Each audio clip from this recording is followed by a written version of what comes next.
Shalom. I want you to know before I start the video that what I'm about to say is very controversial. So if you don't have an open mind about what's going on in Israel right now, and you don't want to hear something that might rattle your preconceived notions a little bit, I suggest you turn off this video right now. Oh, wait. Okay, if you're still with me, that shows that you're open to listening to some facts and a timeline that points to a very disturbing conclusion. This isn't the video I want to make, and it's something that pains me. I had a lot of inner dilemmas whether or not I should do this video, but I feel like nowadays truth and transparency is so important that I feel I should share it with you.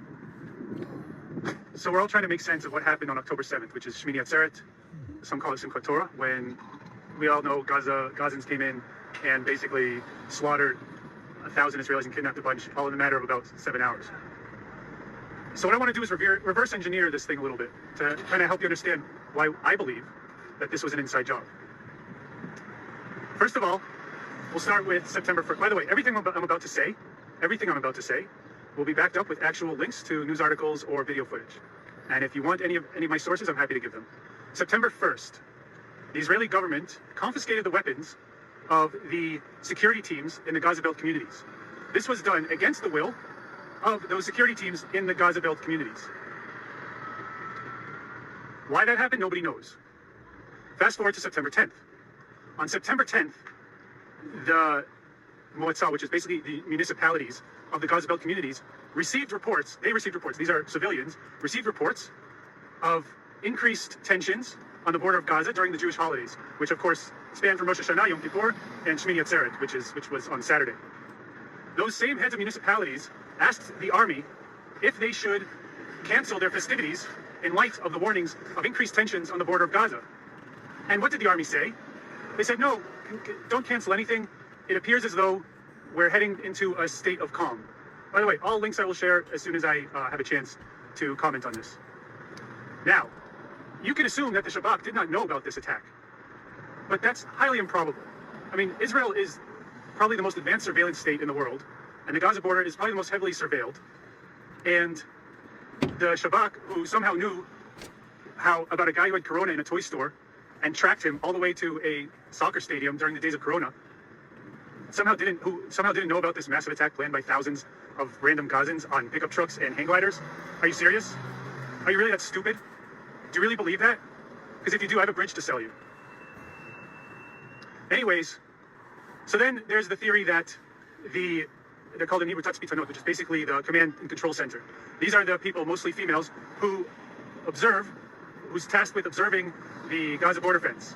They say there's a theory that says that they were hacked, or that they conquered or that they blew it up before they blew up the equipment that surveilled. Well, that's BS, because there's actual video footage that I'll also share with you of those same command control center operators reporting on the breach of the fence. The fence was breached in 15 different locations, and you want to tell me that the most highly advanced surveillance equipment on arguably any border in the world didn't pick that up, didn't report it? Well, they did, and it's documented. So don't believe that lie.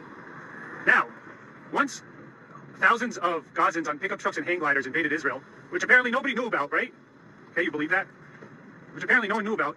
They had 7 hours to kill everyone in their path, completely destroy kibbutzim.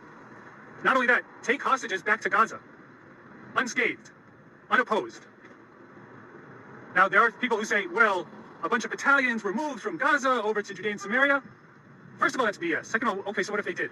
Do you know how long it takes an attack helicopter to get activated and blow up any one of those tractors or pickup trucks or hang gliders that invaded Israel? Less than 5 minutes. And I know all these things firsthand because I served on the Gaza border. Less than 5 minutes. It all could have been over. From 7:01 a.m. on October, 6th or 7th on Saturday, I believe it was October 7th, it could have been a matter of 5 minutes before the whole thing was upended. And instead they had 7 hours, possibly 8, to conquer kibbutzim, kill thousands, and bring back hostages alive, unopposed. And there's many people that say, oh, well, this was just a breach. No, that's not a breach. I'm sorry, that's not a breach. That's an inside job. And if it's not an inside job, well, then that's even worse. Because that means that the IDF is the most incompetent military that ever walked the face of the earth. And now we're supposed to trust these people to invade Gaza?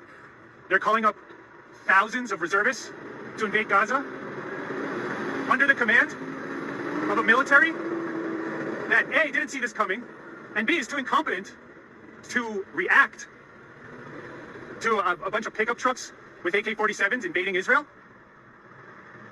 You tell me which outcome is worse. What's worse? That it was an inside job? Or that the Israeli army is really this incompetent? Which one is scarier? You tell me. You tell me if you trust this same military to send in thousands of incredible Jewish souls dying to fight for this land into Gaza. And no matter how high their morale is, and it's high, and these are brave warriors, but none of it matters if the people calling the shots are the same people who allowed the Gaza militia to invade Israel's borders, kill thousands, take back hostages completely unopposed. Like I said, this is not a video I wanted to do. This is not something, and oh, by the way, now America is coming with aid?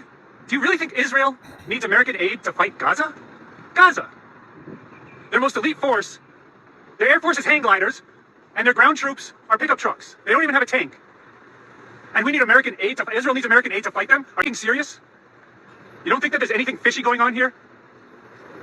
You really trust the IDF to send in all these reservists into Gaza, the same people who A, didn't see this coming, or the alternative, which is much worse, they're so incompetent, they can't even handle a couple of pickup trucks and hang gliders invading their border, killing thousands and taking hostages for 7 hours, practically unopposed.